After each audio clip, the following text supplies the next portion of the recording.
ये कहानी दिल्ली के लक्ष्मी नगर की है, जहाँ सुमन अपने बेटे जितेश और बहू भारती के साथ एक शहर में रहा करती थी। भारती एक गरीब परिवार की बेटी थी, जिस वजह से उसके माता पिता अपनी बेटी को कुछ दे नहीं पाए थे। इसी वजह से सुमन भारती को हमेशा ताने मारती रहती थी और एक दिन सुमन भारती से गुस्से में बोलती है, बहू, अभी तक खाना बना या नहीं? मुझे भूखा ही रहना पड़ेगा क्या? माँ जी, खाना बन गया, बस अभी लेकर आती हूँ। सुबह के 9 बज गए हैं और अभी तक खाना नहीं बना तेरा। शादी से पहले तेरा बाप तो बहुत बोलता था कि मेरी बेटी घर का सारा काम करना जानती है और वो घर को अच्छे से संभाल लेगी और सुबह भी जल्दी उठा करेगी, पर तुझसे उठा तो जाता नहीं है। माँ जी, मैं तो जल्दी ही उठती हूँ और खाना भी बन गया है। आप सो रही थी इसलिए मैंने आपको उठाया नहीं। हाँ हाँ, चल अपने काम पर ध्यान दे, बातों पर नहीं। भारती अपनी सास के मुंह से ज्यादातर अपने गरीब होने के ताने सुना करती थी और उसका रंग ज्यादा गोरा भी नहीं था, इसलिए और सुमन उसको कुछ ना कुछ उल्टा सीधा बोलती ही रहती थी।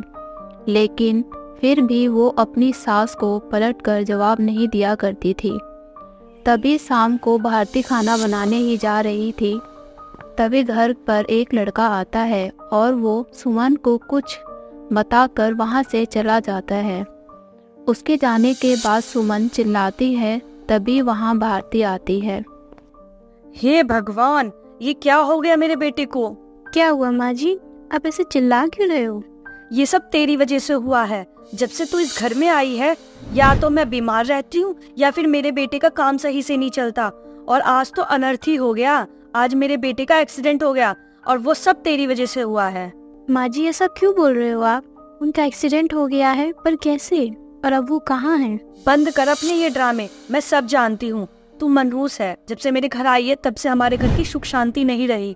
माँ जी, ये आप कैसी बातें कर रही हो? भला मैं अपने इस घर का और अपने पति का बुरा क्यों चाहूंगी? सुमन यहाँ अपनी बहू को ताने दे रही थी कि तभी वहाँ जितेश आ जाता है और वो अपनी माँ की बातें सुन लेता है। तभी सुमन उसको देखकर चिंता करते हुए बोलती है, बेटा तू आ गया, तू ठीक तो है ना? कैसे तुझे इतनी चोट लग गई? हाँ माँ, मैं अब ठीक हूँ। वो मेरी ही गलती थी, मैंने ही सामने से आ रही गाड़ी को नहीं देखा था और तभी बाइक से गिर गया।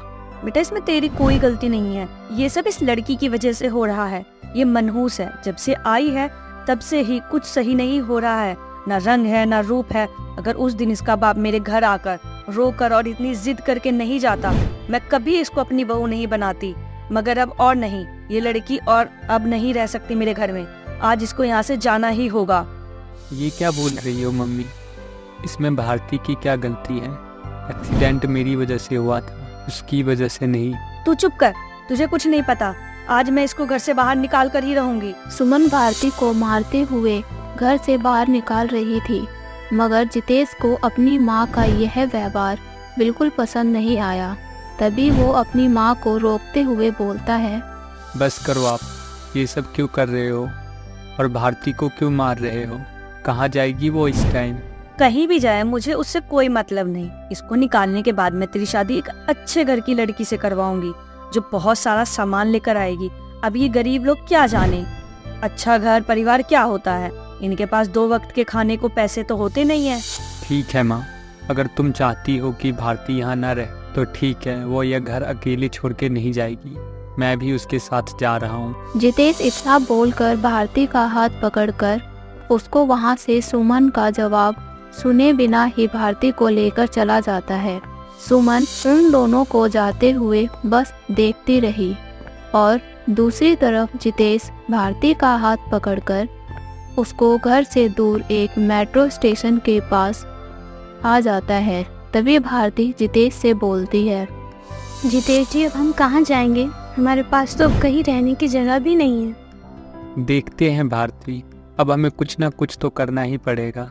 यहाँ कितनी भीड़ है, अगर हम यही कुछ काम करना शुरू कर दे तो हमारी अच्छी कमाई हो सकती है। ये बात तो तुम्हारी ठीक है, मगर हम अभी रहेंगे कहाँ? तभी भारती अपना मंगलसूत्र और कान के झुमके उतारकर जितेश को बेचने के लिए दे देती है। जितेश उन्हें बेचकर उन पैसों से एक कमरा किराए पर लेता है और एक मोमोज बेचने के लिए ठेला और कुछ सामान लेकर वो मेट्रो स्टेशन के पास ही खड़े होकर उन्हें बेचते हैं। शुरू के कुछ दिन तक कुछ खास कमाई नहीं होती, मगर जैसे जैसे दिन बीतते हैं उनकी कमाई भी अच्छी होने लगती है। तुम वही हो ना जो 20 रुपए में 15 मोमोज देती है? जी हाँ, मैं वही हूँ। आपको खानी है या पैक करवानी है? मुझे एक प्लेट खानी है। तुम्हारे बारे में मैंने अपनी सहेली से बहुत सुना था, इसलिए आज मैं यहाँ आई हूँ। वो रोज यही से मोमोज खाकर जाती है। कुछ देर बाद वो लड़की मोमोज खाकर वहाँ से चली जाती है। फिर जितेश और भारती भी अपना ठेला लेकर कमरे पर चले जाते हैं। अगले दिन शाम को उनके ठेले की कुछ दूरी पर ही कुछ भिखारी भी खड़े होते हैं। भारती उनको देखकर उनके खाने के लिए लेकर जाती है। तभी वहां मेट्रो स्टेशन से भीड़ बाहर आती है और एक औरत को धक्का लगता है तो वो भारती के पैरों के पास गिर जाती है। तभी वहां जितेश आकर उस औरत को उठाते हुए बोलता है, अरे आप ठीक तो हो ना? आपको कोई चोट तो नहीं लगी ना? वो औरत जैसे ही उठकर उन दोनों के साइड मुड़ती है तो सब हैरान हो जाते हैं और वो औरत और कोई नहीं सुमन ही होती है जो वहां खड़ी होकर भीख मांग रही थी। उसकी हालत भी बहुत खराब हो रखी थी। यह सब देखकर भारती सुमन से बोलती है, माँ जी, क्या हालत बना रखी है आपने, और आप यहाँ ये भीख क्यों मांग रही हो? ये सब मेरे घमंड और मेरे कर्मों का फल है बेटा। तुम दोनों के जाने के बाद वो मनोहर जी आए और बोले कि हमारे गांव वाली जमीन मुझे बेच दो, मैं उसके पैसे हर महीने देता रहूंगा। मैं उनकी बात मान गई और उन्होंने मेरे अंगूठे के निशान ले लिए। फिर कुछ दिनों बाद पता चला कि उन्होंने गांव की सारी जमीन, खेत और हमारा घर सब अपने नाम करवा लिया। माँ जी, ये तो उन्होंने बहुत गलत किया है। हम कल ही जाएंगे उनके पास और अपना सब ले लेंगे। हाँ माँ, भारती बिल्कुल सही बोल रही है। आप चिंता मत करो और अभी हमारे साथ हमारे घर चलो। और खाना खाया आपने सुबह से? कुछ की नहीं। आप ठेला लेकर आओ, मैं माँ जी को घर लेकर चलती हूँ। मुझे माफ कर दो बेटा, मैंने तुम दोनों के साथ अच्छा नहीं करा। भारती बेटा, मुझे माफ कर दो, मैंने तो तुमसे कभी अच्छे से बात भी नहीं करी। माँ जी, ये सब मत बोलिए, आप हाथ मत जोड़िए। भला कोई माँ अपने बच्चों के आगे से हाथ थोड़ी ना जोड़ती है। आप चलिए, पहले घर चलिए। भारती सुमन को लेकर अपने किराए के घर पर जाती है और तभी कुछ देर बाद जितेश भी वहां आ जाता है। सुमन देखती है कि उन्होंने एक छोटे से कमरे वाला घर किराए पर लिया है और वो ये देखकर दुखी हो जाती है और उसके आंखों में आंसू आ जाते हैं और वो नम आंखों से ही जितेश से बोलती है, बेटा, तुम दोनों मेरे घर की रौनक हो और मैंने तुम दोनों को ही अपने घर से निकाल दिया। सब कुछ होते हुए भी तुम दोनों इस छोटे से किराए के घर में रह रहे हो। मुझे माफ कर दो बेटा, मैंने तुम दोनों के साथ बहुत गलत करा है। मुझे मेरे पापों की सजा मिल गई है। माँ जी, जो होता है अच्छे के लिए होता है। अब आप ये सब बातें छोड़कर खाना खा लीजिए। और यहाँ हम दोनों खुश हैं और अब आप भी हमारे साथ यहीं रहो। सुमन अपने बेटे और बहू की आंखों में अपने लिए प्यार देखकर पछतावे के आंसू साफ नजर आ रहे थे और अब उसे समझ आता है कि बुरे वक्त पे सिर्फ अपने ही काम आते हैं, जिन्हें उसने घर से निकाल दिया था।